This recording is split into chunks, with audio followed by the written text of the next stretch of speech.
Well, we're watching those major indices there in the US extending the gains. The S&P 500 up by about 1% now. Let's get some more on this. Larry Shover, Chief Investment Officer at SFG Alternatives, joins us live now from the CME Group in Chicago. Larry, great to see you as always. Yeah, I know you watch so closely these levels on the S&P 500 and obviously got to that near 10% correction a week or so ago. But since then, it's really retraced that, hasn't it? And really continuing that today. What are you seeing? What I think is that we're back to the old sentiment trade. I mean, right now it seems like sentiment is people are trying to fade this rally. They don't believe it. They thought this 10% correction was something that was justified by the market.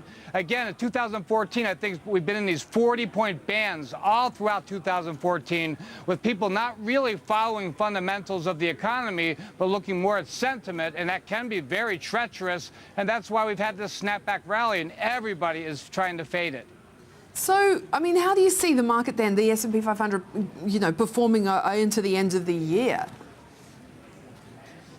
You know, I still think, as I said probably 6 weeks ago, the best place for the S&P 500 would be between that 1980 to 2000 area, given where we are with the economy, with earnings, with central bank balance sheets, et cetera. It would be great to see us consolidate there. So I still am convicted that close to 2,000 makes a lot of sense if the market continues and wants to follow fundamentals rather than sentiment. Just with the Fed, obviously, the big event, the meeting's underway now. There's no news conference, though, scheduled, is there, from Janet Yellen? So, what do you expect? Is tapering going to end this meeting? Yeah, I think, I think the market has become very content with what the Fed is doing, understanding that they are going to complete tapering, understanding that they'll still remain very accommodative when you think of like the zero interest rate policy is going to remain in place. And we also have the ECB inflating their balance sheet with all kinds of different instruments at their disposal. So I just think the markets have been very comfortable with that going forward. We saw that US consumer confidence read as well out during the session, highest level in 7 years there. So, I mean, obviously there was some other data that wasn't so great, but that's where it counts, right? Consumer confidence. Exactly. I think consumer confidence is just as mysterious as sentiment in the marketplace. It's really hard to quantify or to predict, but the fact is interest rates are remaining low. People may be feeling a little wealthier in the U.S. because they've been able to pay down perhaps lines of credit, and their houses have gone up in value just a little bit. Our jobs market has gotten a little bit better. So I think just the whole thing where people feel like they're a little bit wealthier and willing and looking like, hey, the economy is getting better, and I feel really good about it.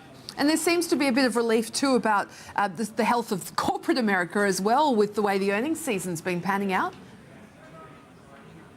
Yeah, let's keep in mind, though, the Q3 earnings, I mean, it has been good, no worse than feared. It hasn't been great. The bar has been set really low. We've seen earnings per share beat by 80%, and I think revenues by about 60%. That's a really good sign that we're pointing in the right direction, especially on the revenue side. So I think the fact is that we are growing, and I think the overriding fear to that is that can we continue to grow when there are, other fears going on, especially with Europe and Japan.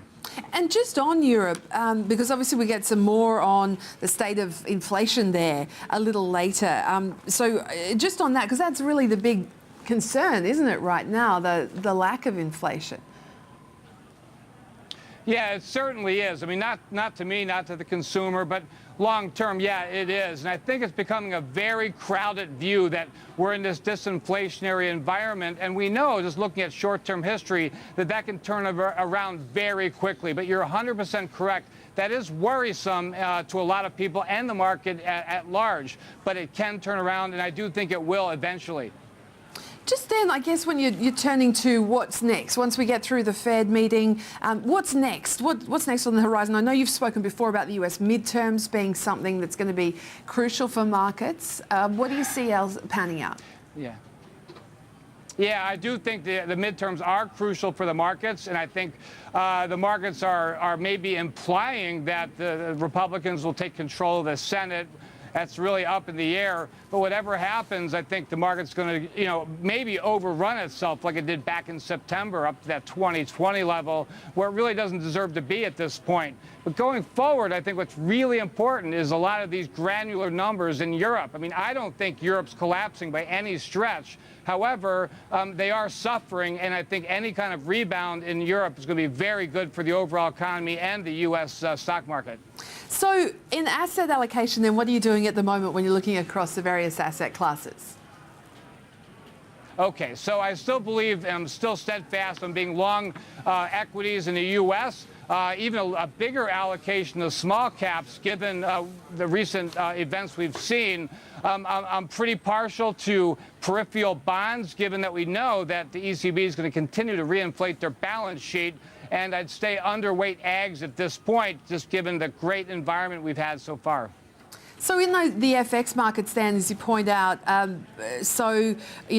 commentary even from the Bank of England Deputy Governor last night saying that the central bank there can afford to keep rates at record lows for longer. So that, we've got ECB, more easing likely, Bank of Japan later this week as well. So your view on all of that then is that central bank support, it's still going to be there? Yeah, no, absolutely. I mean, I think earnings season's been good. Economic data around the world in aggregate is good. I think industrial production will pick up. And I mean, yeah, we definitely have problems, especially with Japan and the Eurozone. But in general, I think we are healing and we are going in the right direction.